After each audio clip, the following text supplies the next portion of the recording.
Councilmember Justice. Here. Mayor Plaster. Here. Councilmember Raines. Here. Councilmember Cole. Councilmember Taylor. Here. Thank you. At this time, I'll ask for approval of the minutes for the meeting of March 10th, 2025. I'll make the motion that we approve the minutes from the March 10th meeting, 2025. Motion has been made. Do we have a second? I'll second. Okay, and properly seconded. Is there any further discussion? Okay, thank you. All those in favor, signify by raising your right hand. Opposed? We have one staying. Thank you. At this time, I will recess our regular meeting, and I will call to order our joint public hearing on the Grottoes Comprehensive Plan. So, from our CSPDC, we have the staff report. Jeremy, welcome. Thank you. Good evening. Good evening. Good to see you.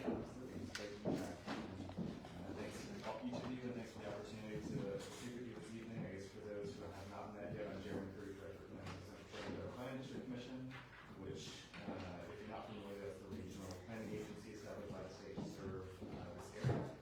And about a year or so ago, the town asked us to help lead and facilitate your efforts to update Grottoes Comprehensive Plan. So over the last year and a handful of months, we worked closely with the Planning Commission in order to do that, and I decided to briefly walk you through a draft that I completed plan for your review and consideration. And I say briefly because it is, as it's shown in front of you, it's quite long, and so I'll do my best to hit the high points, but I just recognize that there's a whole lot of detail and nuance that I won't touch on tonight just because of the period of time. So I guess to that end, I'll quickly try to set the stage by touching on what a comp plan is and how it benefits the town, walk you through the process we undertook to complete the plan, and then finally provide a brief overview of the contents of that plan. So I think my colleague Elizabeth has the ability to walk you giving out a set of slides that you should have in front of you.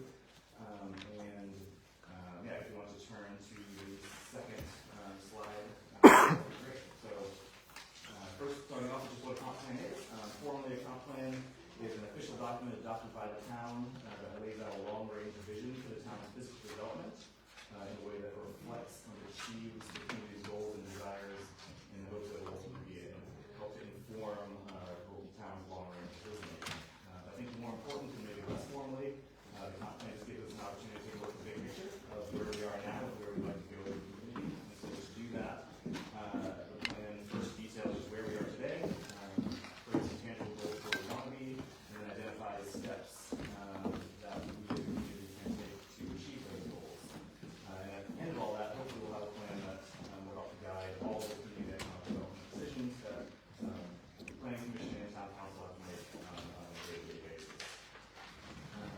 In addition to that, it can also be helpful just to recognize what a comp plan is not, because it's not zoning ordinances.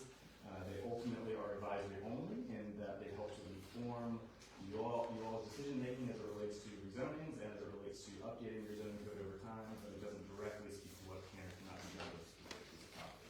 With that, you can turn to the next slide.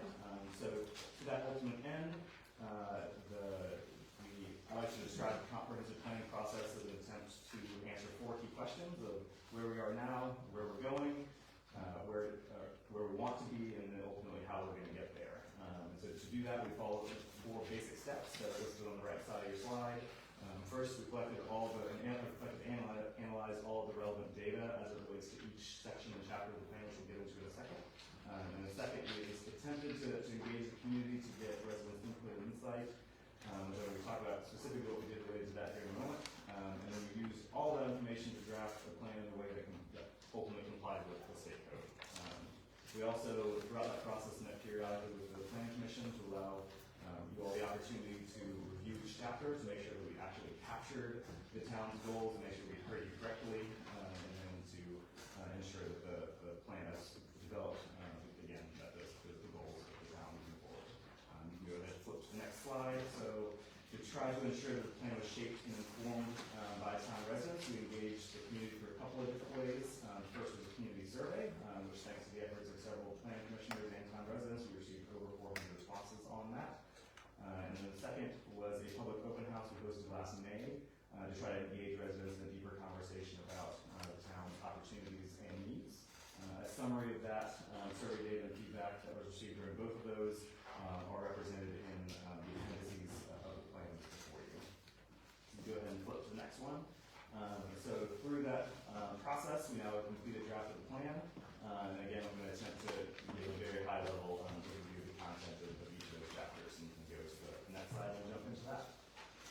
So the history chapter just provides a high level overview of the town's history from its inception through recent events or through other recent events that have shaped the town into what it is today. It then provides some guidance for how the town can honor and preserve its historic resources in a way that preserves the town character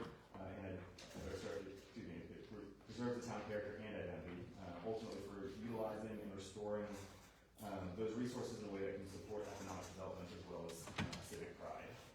The natural resources chapter then evaluates the features of the town's natural environment that may impact or constrain the town's physical development. In particular, floodplains and parts topography may impact where and how we're able to grow, so it's important to understand how the town's climate, topography, geology, water resources, drainage systems, and natural hazards all may shape our town's ability to grow, which then shapes the land use chapter once we get to that point.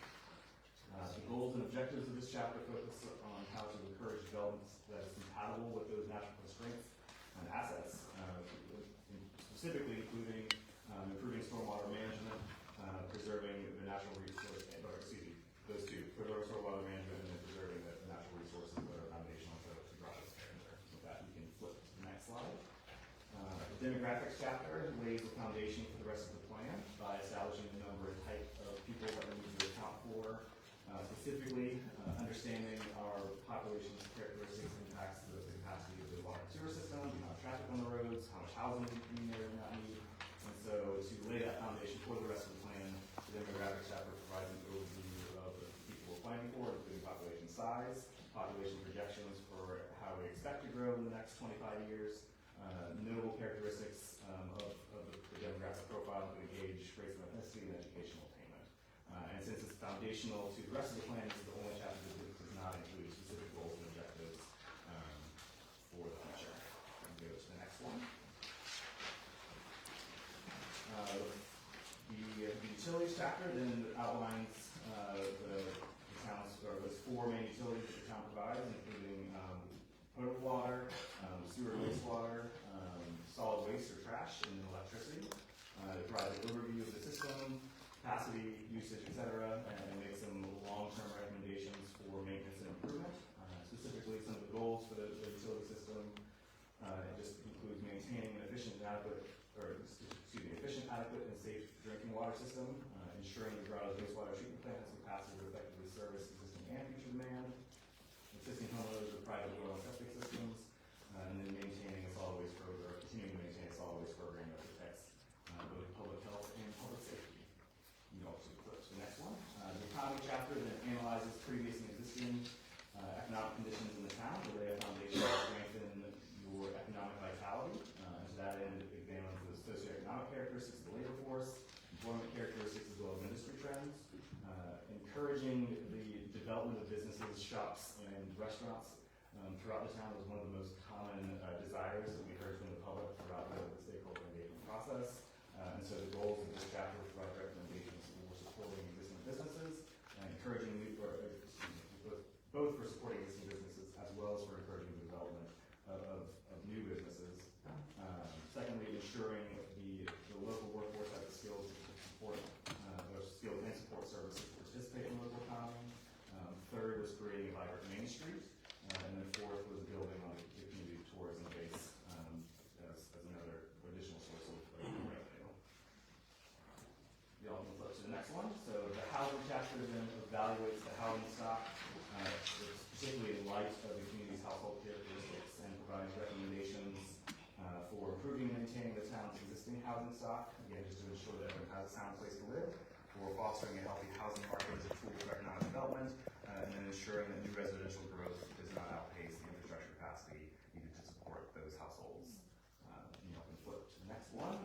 Chapter 7 is the community facilities chapter, which outlines the public facilities and services provided by and in the town, including water and fire and police protection, park and recreation facilities, schools, libraries, emergency services, etc.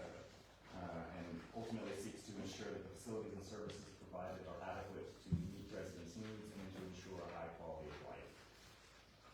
The government structure chapter then walks through the town's administrative structure, including departments, personnel, boards, committees, etc., and then provides a very high-level overview of the town's finances, which is purposely high-level because this is a long-range plan that will last over several years, while the budget obviously changes from year to year. Then provides just some general goals and objectives for continuing the ongoing governance of the town moving forward. I'll first. Next one.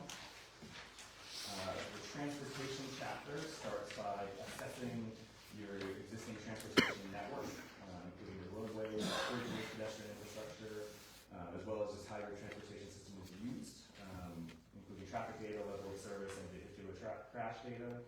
We then use all of that data to identify transportation needs transportation projects to address those needs that were identified. The analysis, again, which was to a degree confirmed by the community engagement process, found that the town generally does not have any major congestion issues, but that traffic along 340 should continue to be monitored to ensure that it remains that way. The traffic network is relatively safe compared to many other communities, but safety improvements at key intersections could help to improve both the safety and efficiency of the network. And then the town already has an extensive bike and pedestrian network for a town of its size, but that there are opportunities for furthering access or further connectivity. So to address those needs, the plan identified a series of projects and recommended studies, including adding a traffic signal to the intersection of Route 340 and 3rd Street, some safety improvements the efficiency improvements to the intersection of 3rd Street and Dogwood Avenue, particularly adding turn lanes and a crosswalk, and then extending sidewalks along Route 340 and 3rd Street. I'll flip to the next one. So the land use chapter then tried to take all of that information and put it into a concrete vision for the town's development moving forward, ultimately trying to provide a guide for sound development decisions over the next 25 years. So by highlighting the principles and patterns of development that encourage and accommodate orderly growth, it hopes to minimize some of the long-term public costs and ultimately result in a healthy and attractive community. So to do that, the land use chapter identifies some guiding principles based on the community feedback that we received, and then develops a future land use map that lays out that long-term vision for the town in a way that hopefully aligns with those principles as developed. And specifically, as you can see there, the principles that land use plan are based around include creating a defined central business district by supporting Main Street style development along key corridors, enhancing commercial employment opportunities in town, maintaining Grottoes' small town atmosphere and sense of place, accommodating residential development sufficient to meet the varied household needs of current and future residents, seeking opportunities to expand park and recreational spaces throughout the town, and then ensuring that, again, that there is sufficient utility capacity available for the town to serve new and improved development. And the goals and objectives of the chapter then recommend tweaks to the zoning code and to the zoning map to ultimately support those types of desired development patterns. And so I know that was a very, very quick and high level sort of skim through the chapter, but I'm more than happy to answer any questions and to provide any additional information on that. But it's having a pleasure to work with you. Also, thank you for the opportunity. We hope that the plan, once it's based on tonight's discussion and ultimately moving toward adoption, will provide that useful long-term vision to help guide the development of the town in the coming years. So, thank you. Thank you.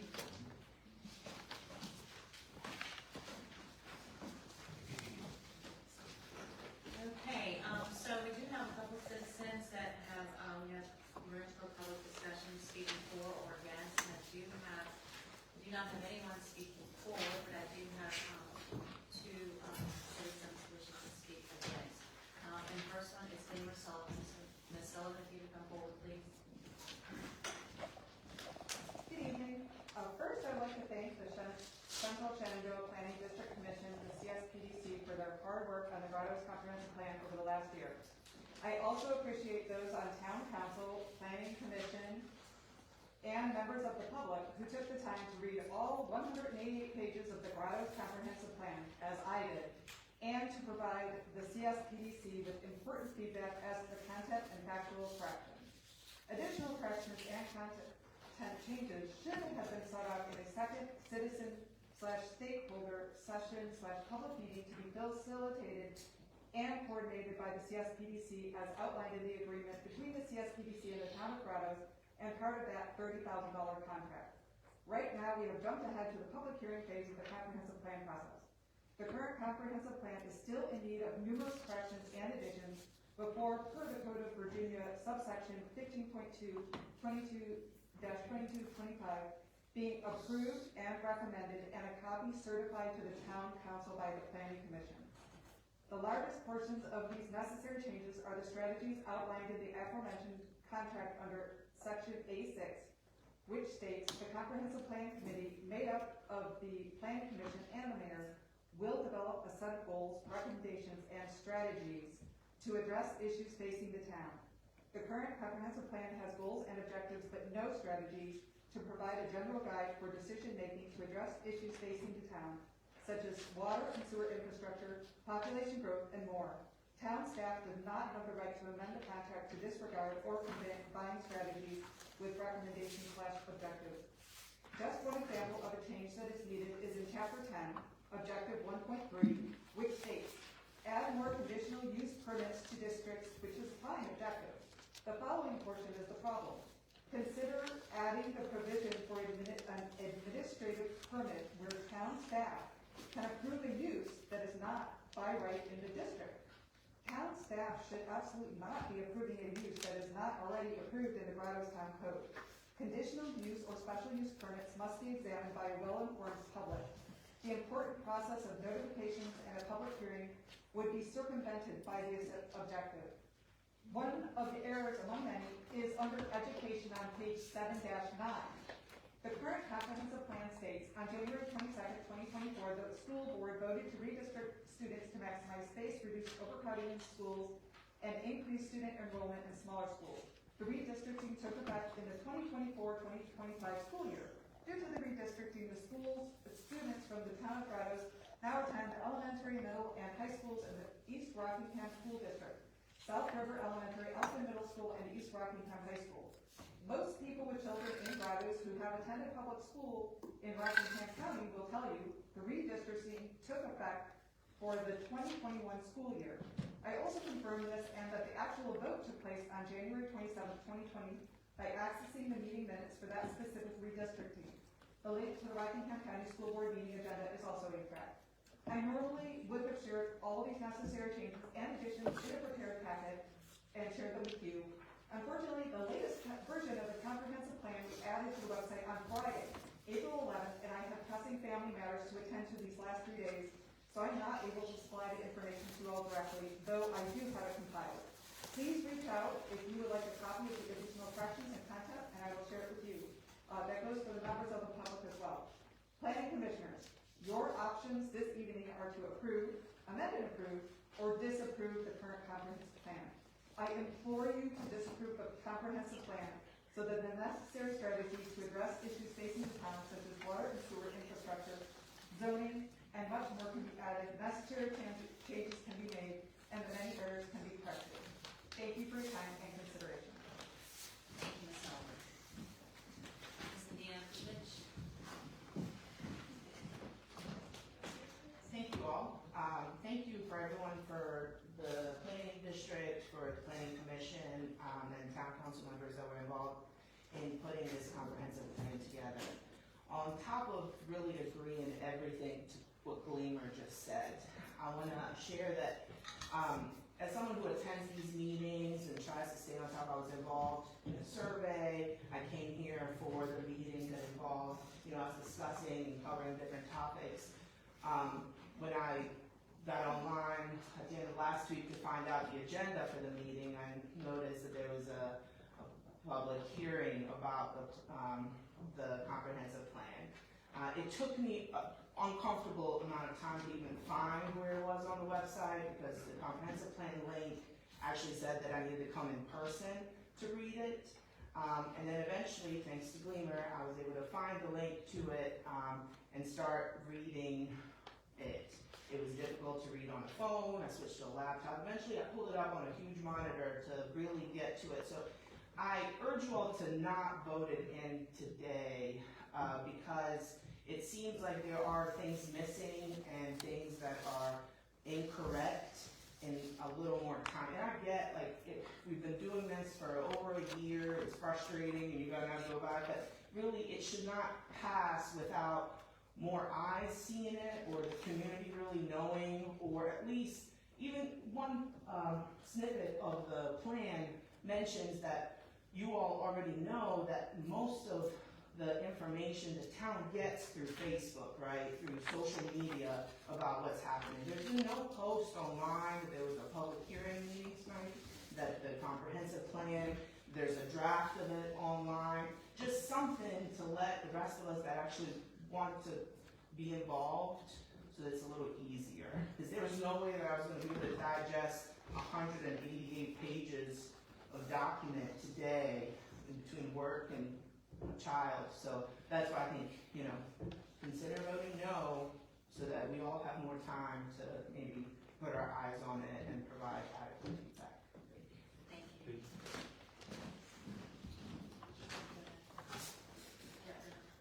Okay, the mayor asked us to explain that a little bit further as well. I mean, the comprehensive plan tonight is the public hearing. So the purpose of tonight is to essentially do that, just to gather any thoughts and comments from the general public. The town council has no intention of voting it in tonight. It's just for the public comment period.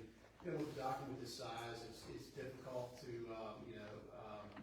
be able to read every word and to get it out there to every single place where it needs to be. It's certainly available here, whether online or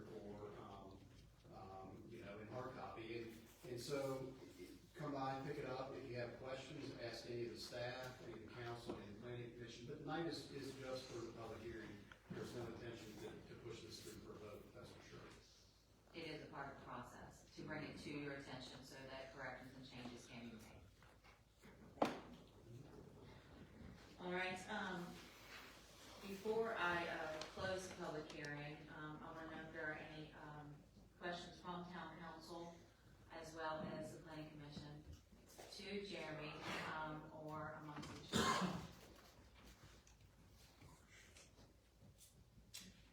No? Okay. I do have several comments that I've submitted that have not gotten adequately addressed in the newest version of the plan.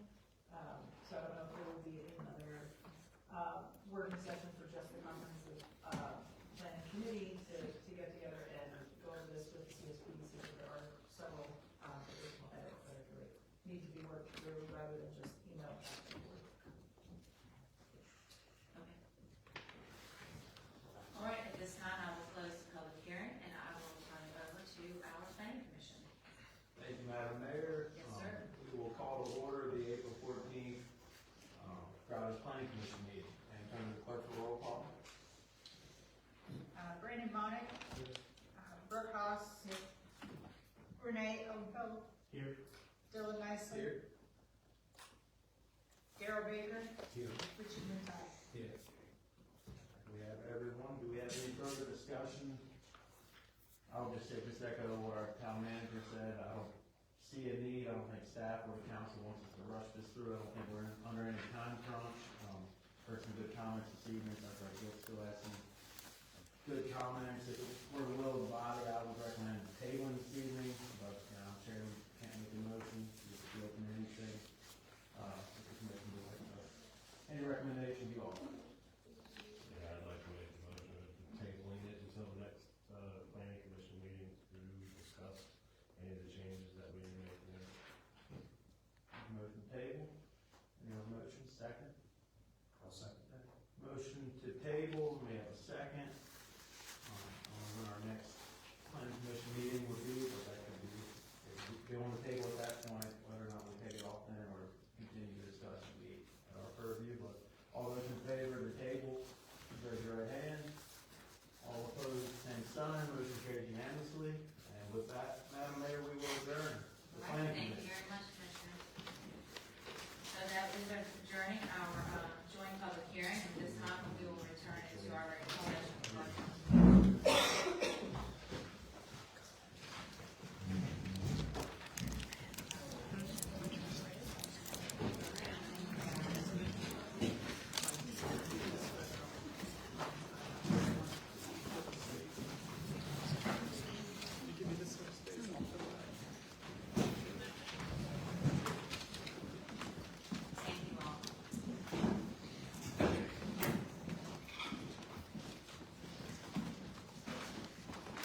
myself or chairman shall have the authority to end a presentation that violates any of these rules.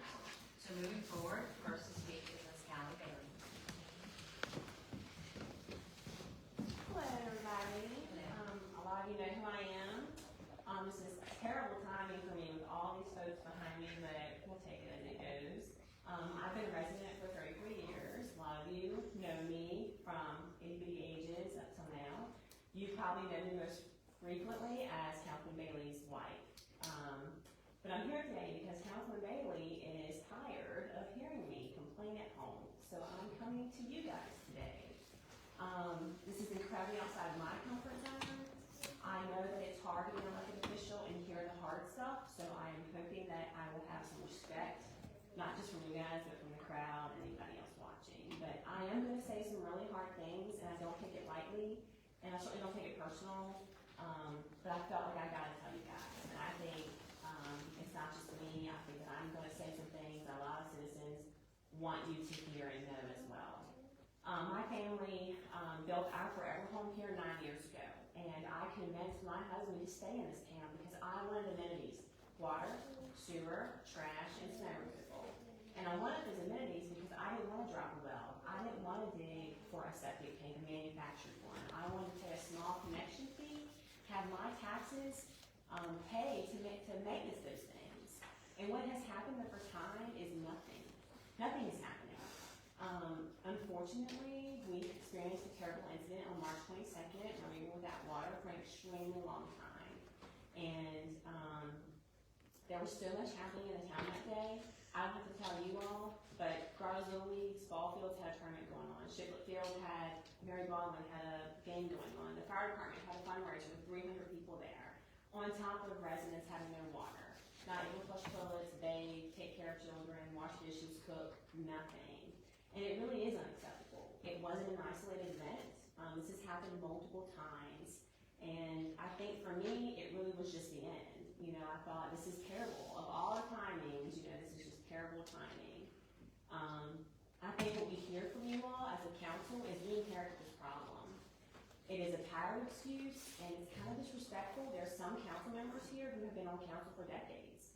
And it's not an inherited problem. It's a problem you've known about. And what we want to see as citizens is that you guys do something about it instead.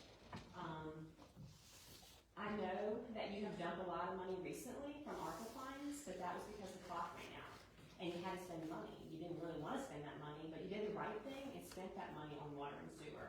And that's what this town needs. There's so much new construction happening. I know the mayor knows she put your name for sale on all of those new constructions. And we're just draining a water and sewer system that's dilapidated. What are we gonna do? We've got to be able to maintain these things. I'd rather see my tax money go to that. I think capital expenditures should be frozen, and I think you should really reevaluate where money is going. It should be going into the ground to make sure we have the amenities that we paid for. Those amenities that we need and not want, it is the hard stuff. And we need you guys as council members to do the hard stuff, to say no to the things some citizens want, and say yes to the things that we need. You know, perception is reality from the citizens. They don't come to these meetings. This is the most I've ever seen here. I come a lot. I know you know I come a lot. If they could hear you all through microphones, they might understand a little better. If they could watch it online, maybe they'd understand a little better. But it's their perception. And a lot of the comments you see, they don't understand line items. They don't understand the budget. They don't understand that some funds have to be spent on certain things. They see new welcome signs going in. They see stop signs going up. They see advertisements for lifeguards for a pool that's still leaking, and they don't understand. And I think if we could just get the information out to the citizens, make it as transparent as possible, they would be a little more understanding. But I do think that we need to have the water and sewer addressed. It's really important, and I hope that on March 22nd, residents understood that this is serious, and that those of us who've been complaining for a long time are not just complaining to complain. It is a very serious issue. And on election day, I hope that they realize their vote matters. Your vote for mayor and council isn't who's your best friend. It's not who sold you your house. It's not who you like. It's who's going to do the right thing and do the hard thing. And that sometimes means saying no to people. And, you know, I'll close with one wild idea. Maybe residents should think about unincorporating this town.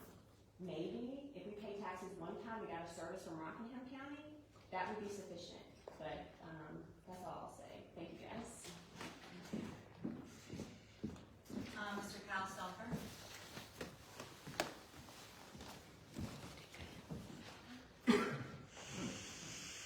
Good evening, everybody.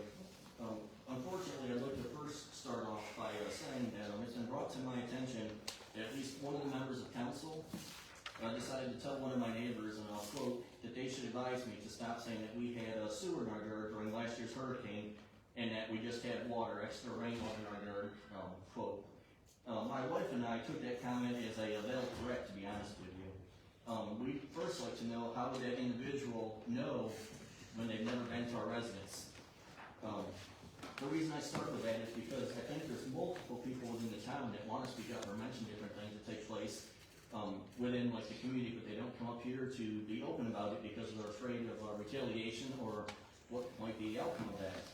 We do not live in a third world country. We live in Grottoes, and unless Grottoes is rainwater comes down with disintegrating toilet paper and literally crap floating in it, that's not extra rainwater.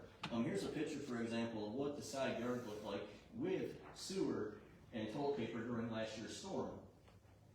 Now, the second topic I wanted to bring up is during a couple weeks ago when a lot of people, not just myself, as you heard, a lot of people were without water here within the town. On the town's Facebook page, as you can see right here, somebody had commented from the towns under the word author that flushing the lines as directed is sufficient and safe for your water to drink it, because somebody was asking about a boil advisory, and since there wasn't a boil advisory, they were told that the water is safe. Although on a different town's post page, right from the town's website, it says at the bottom that these sediments are not safe for drinking as well as cooking, and to run the water for 5 to 15 minutes until your water turns clear, and then it would be safe. This picture here is actually our town's water from our sink during the course of a couple days. The first day was actually clear prior to all the mess of the water system. The following day, you can see here, our water definitely was not clear, and that was after multiple kid showers flushing the toilet. So we were curious as at what point was the water safe, because ours never actually cleared up, and that was going off the town's page. And then lastly, Mayor Plaster, I'm going to quote what you had said, and you said that my expertise is in zoning and planning, and I'm a big advocate for strategic planning and how we need to make decisions. You were mayor in 2022, I believe that's you right here, and in 2022, one of your articles that you published as far as being a realtor, you had said that you were selling 60 building sites to future streets and houses and public water and sewer to be brought to the property, and you take it from there. We wondered what the motivation behind this or what the intent was. My opinion is it was not in the town's best interest, because if the town's infrastructure, which is water and sewer, cannot maintain what we currently have, I don't understand how, in yourself, I believe it says you're Mayor Joe Plaster, you said replacing, we are experiencing the pains of replacing 50 to 80-year-old water lines. So in 2022, that was not 50 or 80 years ago that we're still having the issue we're talking about today. And then right here, we're in your words about having an open door policy. You said that you have an open door policy, and I encourage people to come and talk to me and share their concerns. Multiple times, my wife and I have called you from my cell phone. I believe it's been blocked or sent to voicemail or what have you. The reason I feel that way is because if I call you on a blocked number, you'll answer. The phone conversation, when it wasn't in your liking, got real hateful where you decided to raise your voice while you were on speakerphone with my wife and I, and telling us about your problems up there with the culvert piping and how VDOT was supposed to maintain it, but you guys have to maintain it. I'm sorry, but a VDOT pipe does not have to do with us not being able to flush a toilet, and I think that we should be able to flush a toilet and have running water in Holly. From our citizens. You've done this before. But it's not being comment when you talk about infrastructure and water and No, I'm sewer. talking about when we had still don't have. interviews back here. You come right out here, did it in. You have, I don't know if it's me. I'm pretty sure, no disrespect, I'm pretty sure during the comments to the town council, I'm pretty sure it's not supposed to turn into this, and this is the public's time to speak.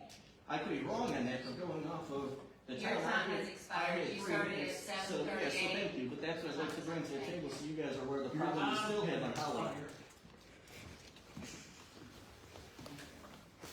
Mr. Sam?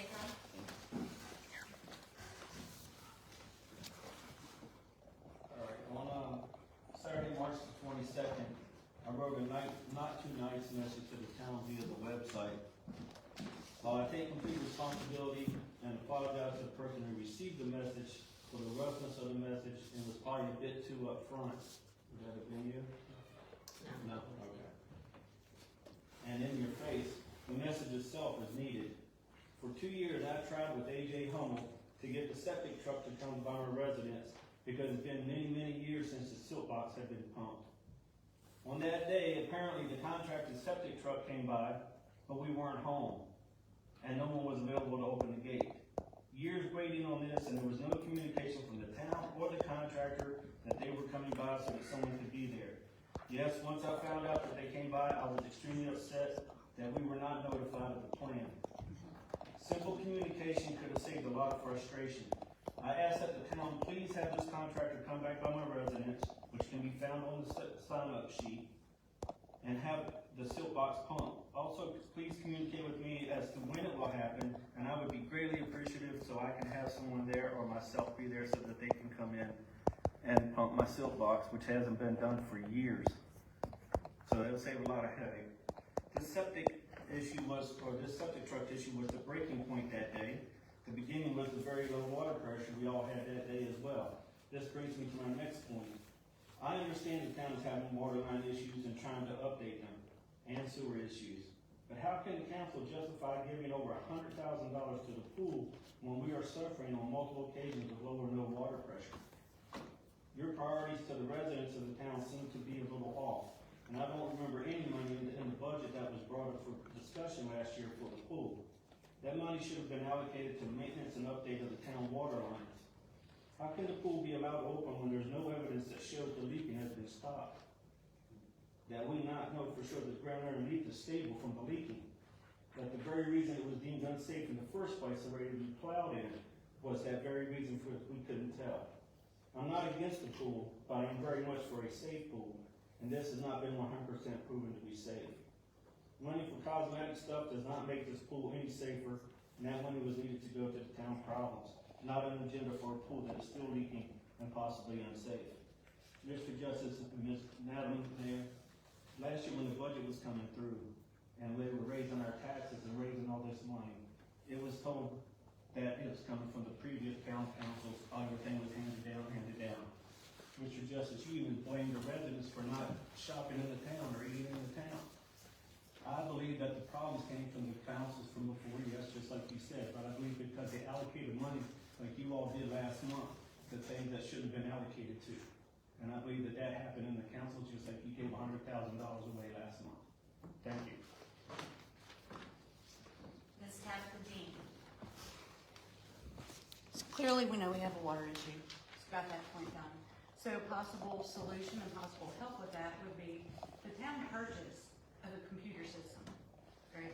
It can document when sewers are pumped, when valves go bad. One of the biggest assets this town has, you're not using, and that's Charlie Stickley. There's no reason Charlie can't be a consultant and come in on that app or computer system and put where every valve is. The whole town did not need to be without water.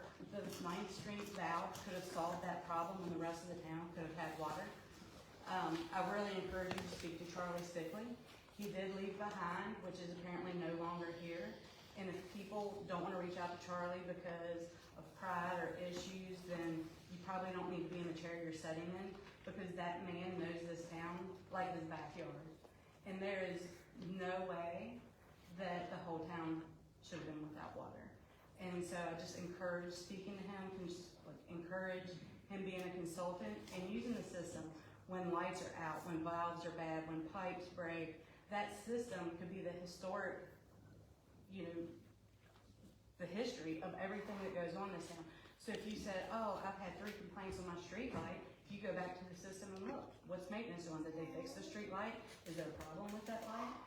So you pay for this and it's not being used. And it should be. So that's just my point, is that would be a good way to keep track of everything. And that I truly feel that Charlie's the answer to where let maintenance know, so when the work is outsourced, where these valves are, where the problems are. And so I just really encourage you to reach out and look at the pending consultant to get us back on board where we need to. Mr. Betts, Mike Betts.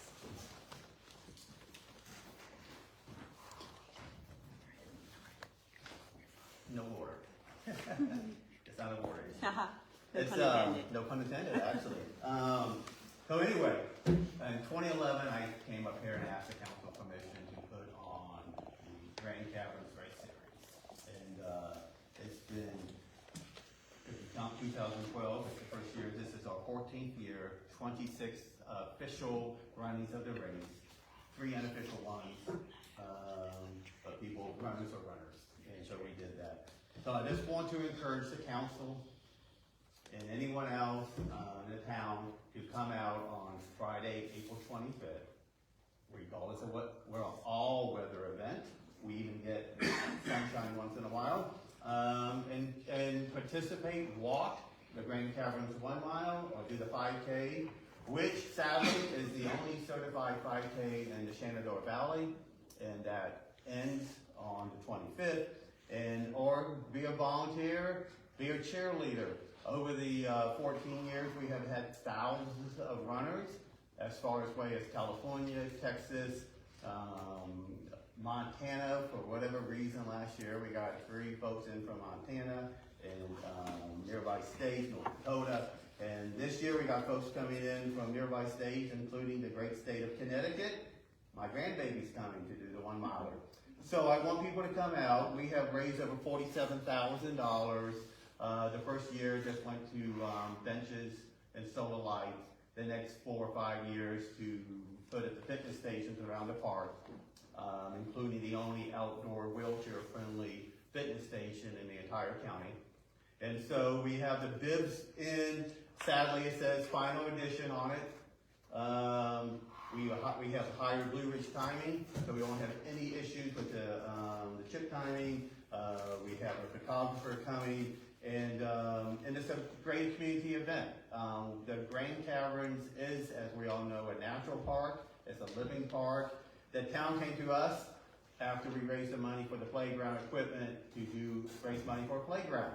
And we came to an agreement a few years ago to do a natural playground. I went to JMU over on Saturday to the Arboretum. They have a pretty neat all-natural playground there setting, so that's pretty cool. So anyway, that's it. It's the final edition. We can't take our health for granted. And one of the folks who are planning to come, I checked with his mom today, and they tried to come a couple years ago, but a health issue stopped him. He's only 5 years old, and in December he was technically dead because of a freak medical procedure, and yet he wants to do our race. So he's coming out, and his name is Grayson, and there's countless other stories of other people. You don't know when you look at somebody what's going on in their life, and you may see the runners, and yes, sometimes we're paying when we cross the street, always obeying traffic lights and stuff like that, of course, at all times. Not, but come out and support people, and it's again it's Friday the 25th, and I'm looking forward to giving Austin the final check, whatever that may be. Our goal is $30,000 for the playground. We're almost at $32,000. So anyway, that's it. Thank you. Thank you, Mike, and thank you for all your contributions to the town. Ms. Sharon Reed?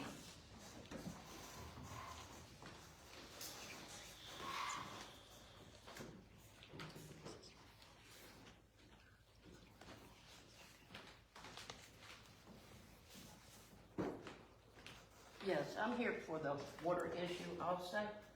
I live in a apartment complex, and my apartment had got flooded on March the 22nd.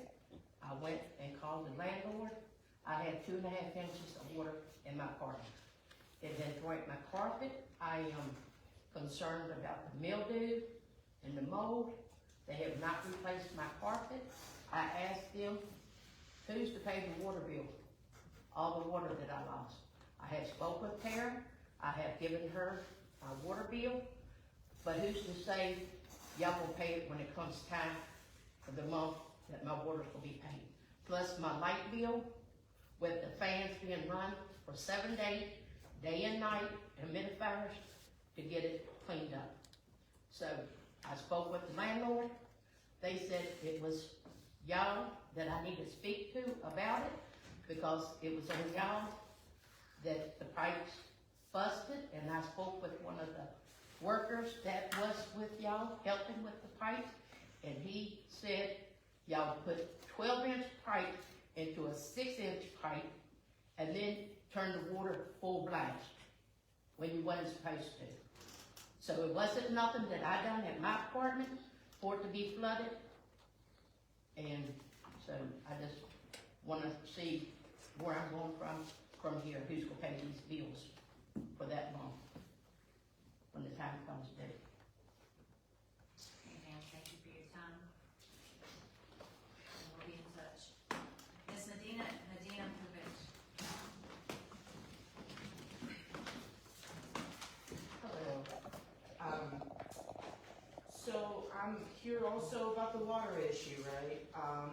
But I like kind of coming from a place of actionable items and like what we can all do forward.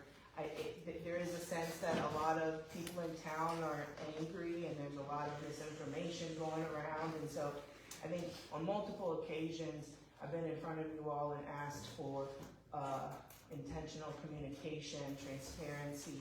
These meetings need to be streamed. I know at some point that was a discussion that started, and we went down the like, how much is it going to cost, and then it never got picked up. And because the amount of time it takes to, on Thursday or Friday ahead of the meeting, log online, pull the meeting agenda, read through all the reports, then read the minutes from the previous month, is the only way that you know what's happening here. And it should not be like that. The people in town think that, the taxes paid for the signs that went up this week. That's not true, and you would only know that if you read through all the notes and the meeting minutes. And just in general, I think the town should figure out a better way to communicate this with us, not through a newsletter that maybe hits our mailbox, for some of us, every 2 months. If Facebook is the way that people are getting this information, then you all should be posting the meetings, at least information, letting people know that there's a meeting. I also worry there's not an emergency preparedness plan. Because what happened when the water went out 2 days in 1 week? Most of the information that most of us found was like on Facebook, right? Through the Grottoes page and the comment section, or driving around town. And the response to it, I knew the water was out before anyone actually told me water was out, or then saying water was coming back on, but really it was not coming back on, and we all went to bed with no water that night. And so if there's not a plan in place, please put a plan in place. But if the goal is to just keep all of us angry and confused, then that's what's happening right now. And that's what we're going to continue being, is angry and confused and coming here, and then you all are going to feel defensive because we're going to be saying things at you all and not really working as a town, as a team, because we all want the same thing here, and that's a great town to live in. So just think about that as we're all out here yelling and saying stuff at you. Take away emotion from it. Don't be defensive. Understand that these people went through some stuff during that week, right? 2 days of no water was a lot for most of us. So just think about that, put a plan in place, because there's a chance it's going to happen again. So what are we going to do when it happens again? Thank you. Thank you. Mr. Kyle O'Brien, you would like to speak, and then I'll call you. Sure. Thank you, Mayor. I'll just address the water issue, because it's a very important issue, and that day was not a good day for anybody. And let me tell you why. For those of you who know me, I'm going to tell you straight up. I'm not going to blow smoke. If you did something wrong, I'll be the first to say you did something wrong. The town, with good foresight, was here that the 6th Street project was a project that should be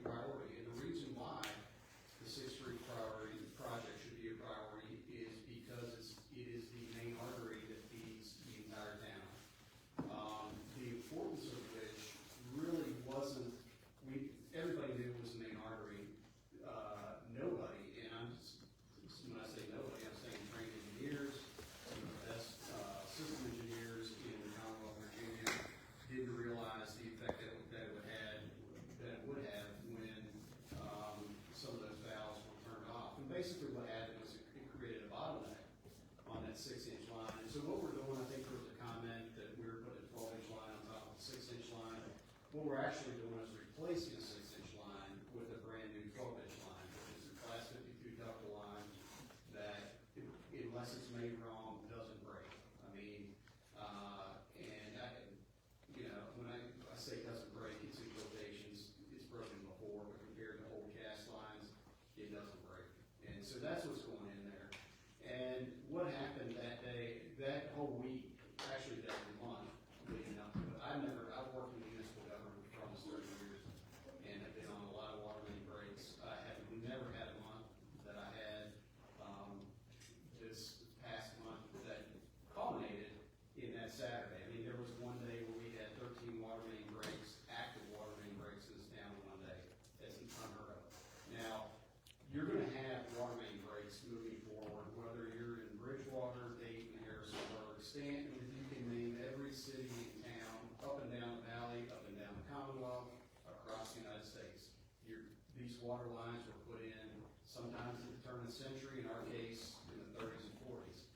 They're cast iron and they're going to break, and especially when you have the main transmission line, when it's under that much pressure, that's what happened, and it was leading up to it for that entire month. Now, I've heard some of you say it's going to happen again on that level. Is it going to happen again? I can assure you it's not. The problem is fixed. The line, the 12-inch line, went into service 2 days after that. Not the whole thing. When you go down there, you'll see that it's still under construction.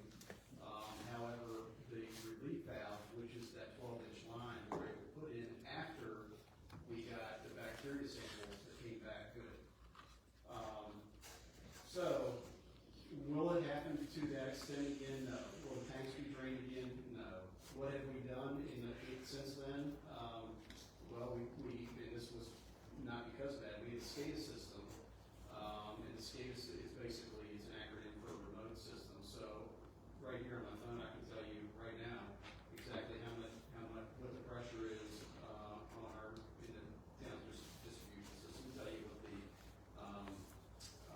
what pump is running right now, and if everything's good and the levels of our tanks. 24/7. We didn't have that capability before. Would that have helped on that Saturday? It wouldn't have, because what happened that Saturday, because I think it's important, because we have enough people that have talked about it. We had a main break on 340 that we were prepared for. We knew we had it. It was a small one. We just finished up Friday, had a bunch of others. It wasn't causing us any problems. We had that scheduled for Saturday morning because we knew we had to shut down one lane of Route 340. Saturday morning is a perfect day to do that. You don't have the truck traffic that you do Monday through Friday. So we did that. Everything was good. Fixed that. I don't know, it took an hour. Everybody's ready to head home, and we get a call. Have you seen 3rd Street? Well, we get to 3rd Street and you can float a canoe down 3rd Street. I mean, there's just an insane amount of water. And so I'm going to address a couple of different things. Regarding the valves, whoever said the town should not have been out without water, there was no other way for the town to be without water. The problem is a lot of the valves don't hold. This is before me. What the town council has done has spent money to put in new valves, and I think we've got about a half a dozen new ones in that work. And that actually helped us out on that Saturday. And so we're going to continue that process. We just had a discussion about our budget, and this council was fully on board as we move forward incrementally. We're going to continue with these water projects every year. That being said, are they going to cause problems that the 6th Street line did? They're not. I mean, you just have to believe me when I tell you they're not. Is the rest of the work on 6th Street going to cause additional problems? It's not. Are we going to have a regular routine water main break from time to time? Yes. Are we going to have to shut the entire town without water? No. Unless there's an absolute emergency that we have never, just can't understand. This was a freak thing that we caused. I'll tell you, we caused it because of the construction. Is it going to be better because of that? Yes. Are we going to be able to feed the tank? Yes. Are pressures going to be better? Yes. So that was a one-time incident, and we are continuing to move forward with our planning to continue with the water line upgrades. And it's not going to happen. It can't happen overnight, but it's going to happen incrementally and within the town's budget.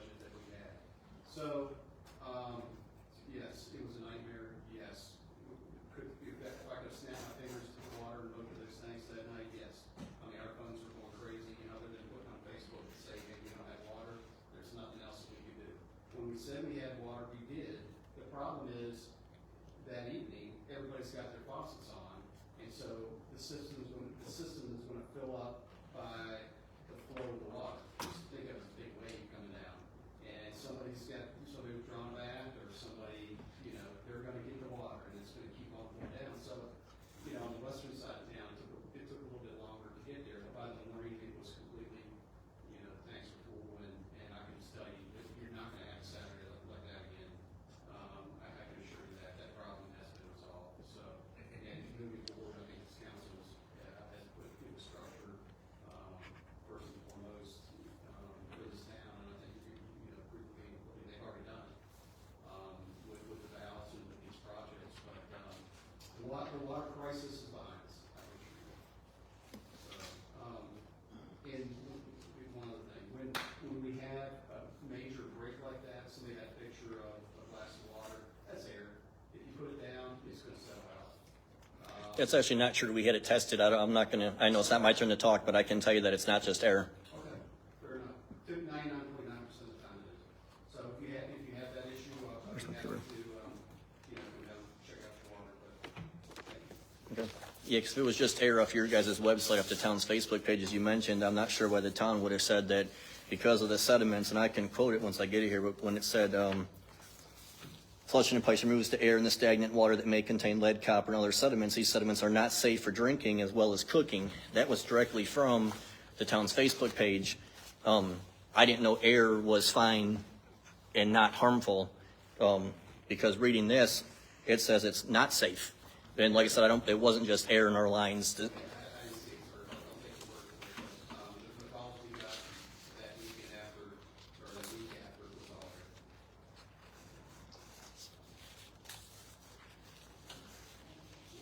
And I want to thank everyone for coming out here tonight, and also just to let you all know as well, like in the past, going on 7 years that I've been on this council, I will speak for all of us here, including Councilman Bailey, who has been the chair of the Water Sewer Committee, who has pushed for getting these lines and things in place, along with council at hand.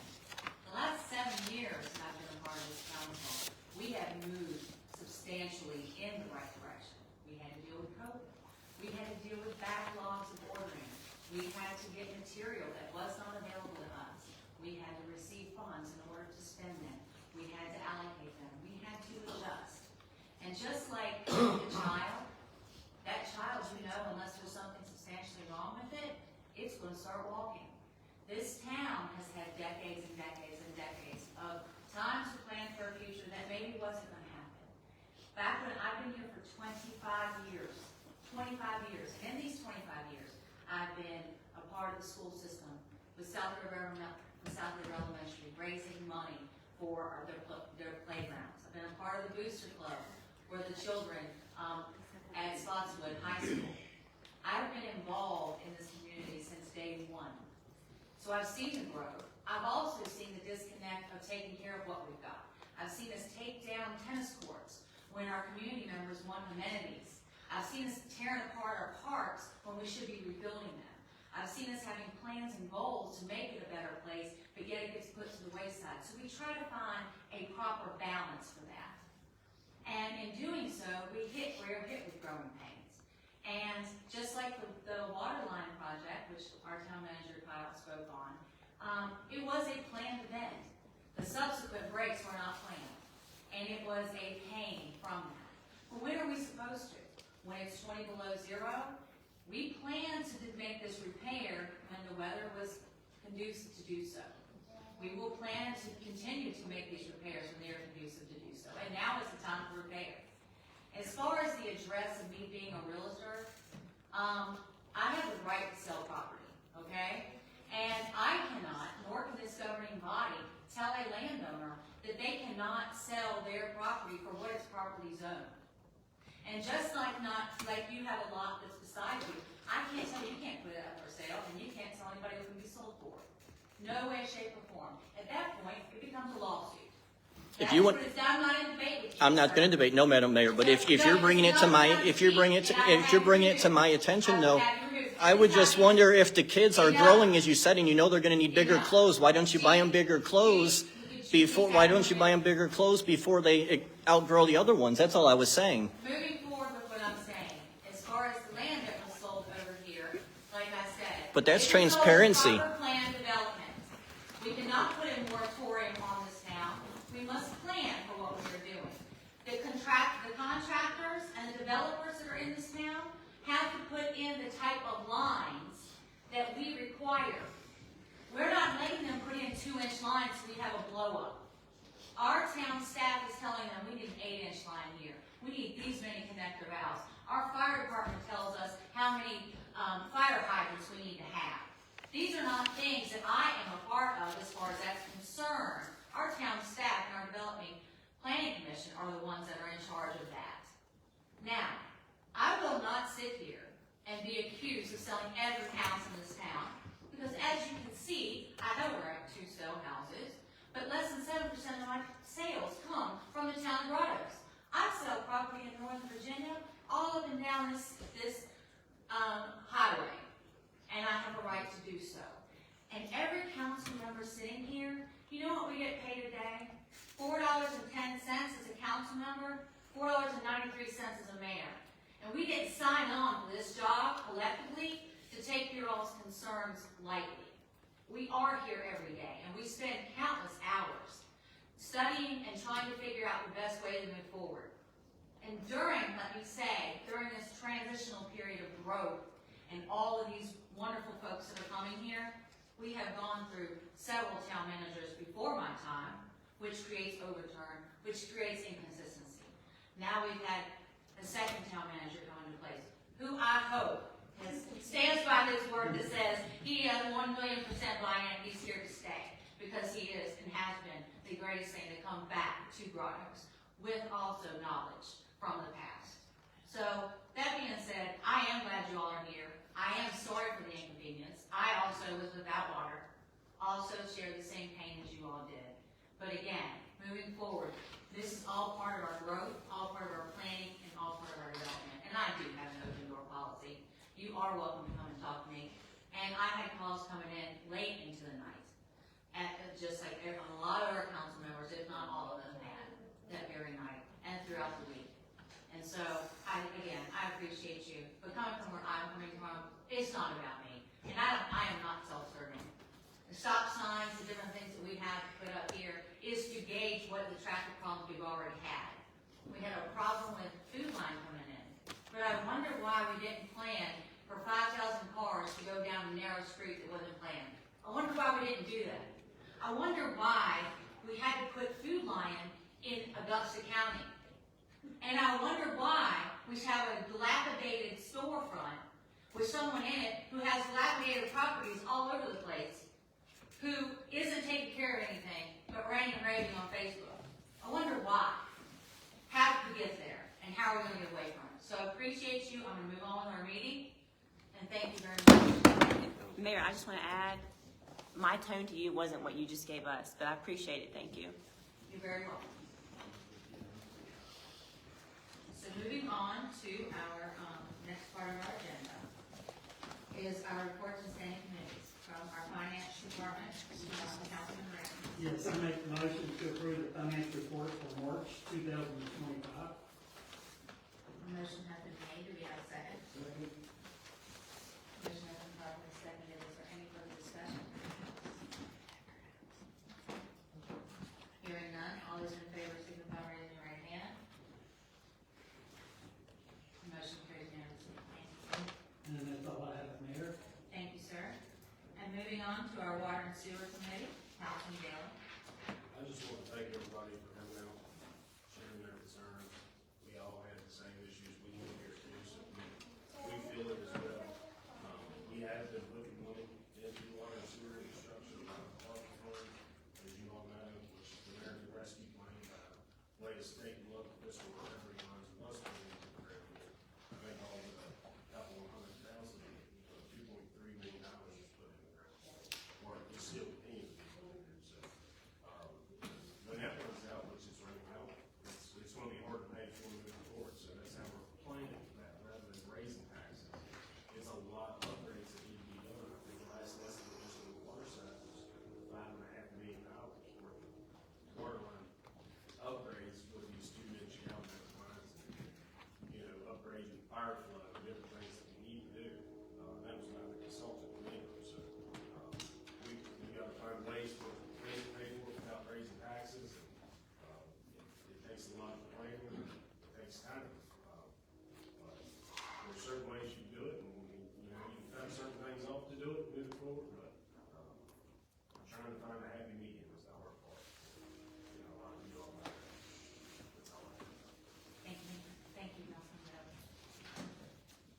Ordinance, Health, and Property, Councilman Cole is not here. So on his, Yeah, one of the actions is to set public hearings for the 2 conditional use permits. So, I guess, next council meeting, have a motion to set, yeah, I'll move the is it a joint public hearing? joint public hearing for the conditional use permit. Okay, a motion has been made, and how much is seconded, is there any further discussion? Hearing none, all those in favor, well, let's set the date, what's our date for our next? May 11th. May 11th, okay, May 11th, 2025. Oh, 12, excuse me, 12. May 12th? Yes. Okay, thank you. Hearing no further discussion, all those in favor signify by saying the joint public hearing for May 12th, 2025. Signify by raising your right hand. Motion carries unanimously. Thank you. Streets and streetlights, Councilman Justice. We met with Dominion Energy, and we have confirmed that we will be doing the upgrade on the street lights on 256, 340, 6th Street, and Dogwood. We've already appropriated the money for that, it's $10,000. We will be upgrading these to LED lights. This is the first part of a multi-year project to upgrade the lights. It would cost us about $31,000 to upgrade all the lights in the town. We will save $96,000 over the next 10 years by doing this. We're upgrading the areas that we've outlined so that we can get the most traveled roads and can get some idea of what the LED lights will look like and the effect they will have on the town. But that, they have ordered the lights, they're 70-watt LED lights, and they will be transforming those as soon as they get them in. We expect that that will probably be in 4 to 6 weeks before they start this. Thank you, Mayor. Yes, sir, thank you. Moving on to Parks, Recreation, and Public Facilities, Councilman Chittum. We will be having a parks meeting to be determined. I'll add a couple other things to the agenda, but I thank everybody for coming. We need to know what we need to do differently. So thank everybody for speaking. The voice is not overlooked. So I'm done. Thank you, sir. And moving on to special events, Mighty Taylor. Yes, so the Easter egg hunt at Great Travelers Park happened on April 12th. That was a successful event with roughly 200 in attendance, so thank you, Austin and his team, for doing a fantastic job with that. And as Mr. Best mentioned, the 5K race is on April 25th at Grand Tavern. And Chief Charlie Fish Day is coming up on May the 3rd. And that is our 30th anniversary of Chief Charlie Fish Day, so that's going to be an extra special event. So hope you all can attend that. The community yard sale will be happening on May the 10th, Bluegrass Festival May 14th through 17th, and the May 24th is the pool reopening, and the 26th will be our Memorial Day celebration. So if anyone is interested in volunteering at any of those events, there is a volunteer sign-up sheet in the back of the room. You can fill out your information and just leave that back there, or you can hand it to me. We would love to have some volunteers for these events. Thanks. Did you have to say anything about Party in the Park? Yes. Yeah, so Party in the Park planning is still underway, but it is scheduled for June 14th. So we got our ABC license, we're all ready to go. We have multiple bands coming, as well as multiple different breweries attending that event. So there is information on Facebook, and more information to come soon on Party in the Park. Thank you, ma'am. Moving on to personnel, fire, and police protection. Again, I just want to thank our staff and our chief for all the work that they've put in, especially over the last couple of months. I also want to make mention to any of you all that may know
Works, do we have anybody speaking on behalf of? No, their report's provided as well. Okay, thank you. And our Parks and Tourism Director, Austin Shea. Same, you have a written report, let me know if you have any questions.